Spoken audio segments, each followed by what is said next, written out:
Hi guys, and welcome back to my channel. Today we are going to talk about the science behind intuitive eating and body image. So if you have ever struggled with food or body image, this video is for you. We are going to break down all of those myths and misconceptions and explore what the science really has to say about intuitive eating and body image. Let's get started. Before we dive into the science of intuitive eating, let's start with something simple. What is food?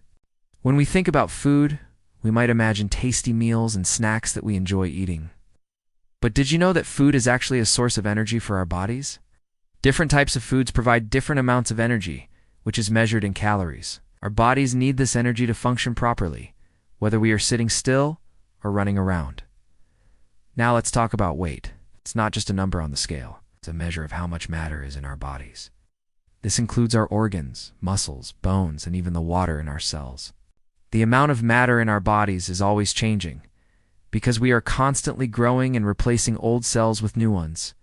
When we eat, our bodies go through a series of complicated processes to turn the food we eat into energy. The first step is digestion.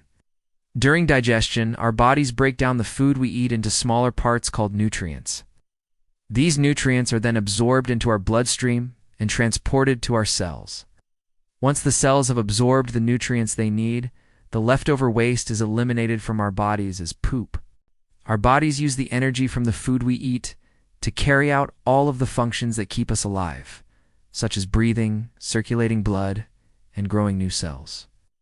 If we eat more calories than our bodies need, the excess energy is stored in our fat cells. On the other hand, if we don't eat enough calories, our bodies will tap into the energy stored in our fat cells to keep us going. Now let's talk about the role of exercise in weight management. When we exercise, we burn calories. This means that if we exercise more, we will burn more calories. However, it's important to remember that exercise should not be seen as a punishment for overeating or a way to burn off the calories we consumed.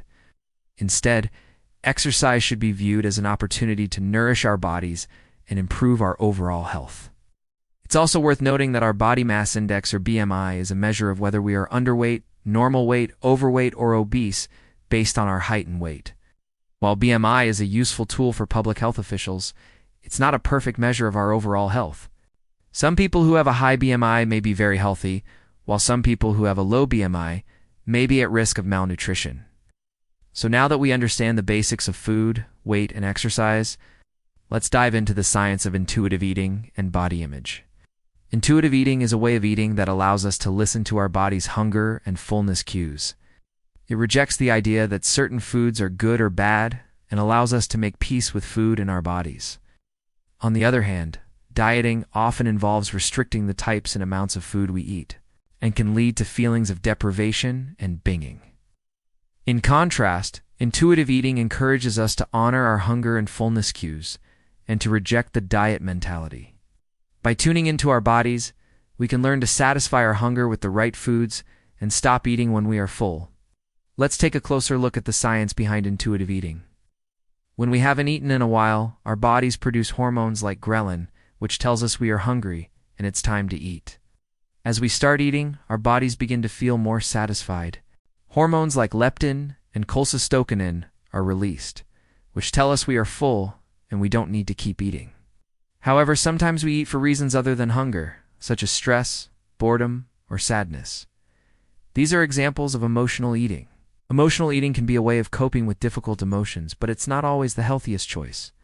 In addition to our hormones, our body size and activity level also play a role in how much food we need to stay healthy. Larger bodies need more food because they have more cells, which require energy to function. Similarly, people who are more active need more food because they burn more calories during exercise. Overall, intuitive eating is a natural and healthy way of nourishing our bodies. By listening to our hunger and fullness cues, we can make sure we are eating enough food to stay healthy without overeating. Next, let's discuss the connection between body image and intuitive eating. Body image is how we see ourselves physically. Many factors influence our body image, including societal beauty standards and personal experiences. Sometimes our body image doesn't match up with reality. For example, we might see ourselves as overweight when we are actually at a healthy weight. Having a negative body image can affect our daily lives in various ways. For example, it can cause us to feel anxious or depressed. It can also lead to unhealthy behaviors like disordered eating and excessive exercise. On the other hand, having a positive body image means accepting and appreciating our bodies for what they are. It's about recognizing that our worth is not determined by our size or shape. Positive body image is essential for our overall well-being.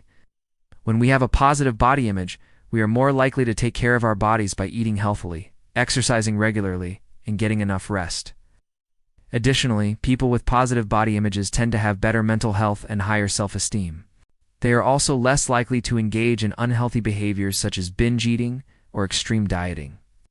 Cultivating a positive body image involves appreciating our bodies for what they can do rather than focusing on their appearance. It means celebrating our unique features and recognizing that everyone's body is beautiful in its own way. Here are a few ways we can work towards accepting our bodies. Challenging negative thoughts, practicing self-compassion, surrounding ourselves with positive influences, and focusing on health rather than weight. Intuitive eating and body image are closely related concepts that are essential for our overall well-being. Intuitive eating helps us develop a healthy relationship with food and our bodies, while a positive body image helps us appreciate and accept our bodies for what they are. There are several benefits to practicing intuitive eating and having a positive body image. First, it can improve our physical health. By listening to our body's hunger and fullness cues, we are more likely to eat when we need to and stop when we are full, which can help us maintain a healthy weight and reduce the risk of overeating or binging. A positive body image can also lead to healthier behaviors such as regular exercise and a balanced diet, which can improve cardiovascular health, reduce the risk of chronic diseases, and increase energy levels. Second, intuitive eating and a positive body image can enhance our mental health.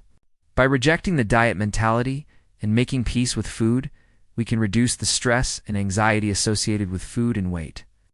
This can lead to improved mental well-being, reduced symptoms of depression and anxiety, and increased self-esteem and body satisfaction. Third, intuitive eating and a positive body image can improve our quality of life. When we have a healthy relationship with food and our bodies, we are more likely to enjoy meals and appreciate the nourishment they provide. We are also more likely to feel comfortable and confident in our bodies, which can lead to improved social relationships and a greater sense of freedom and autonomy. In conclusion, intuitive eating and a positive body image are essential for our overall health and well-being. By understanding the science behind these concepts and implementing practical strategies to improve our relationship with food and our bodies, we can improve our physical and mental health, as well as our quality of life. Remember that progress takes time, and that setbacks are a natural part of the journey. Be patient with yourself, and celebrate every small victory along the way. Thanks for watching, and I'll see you next time.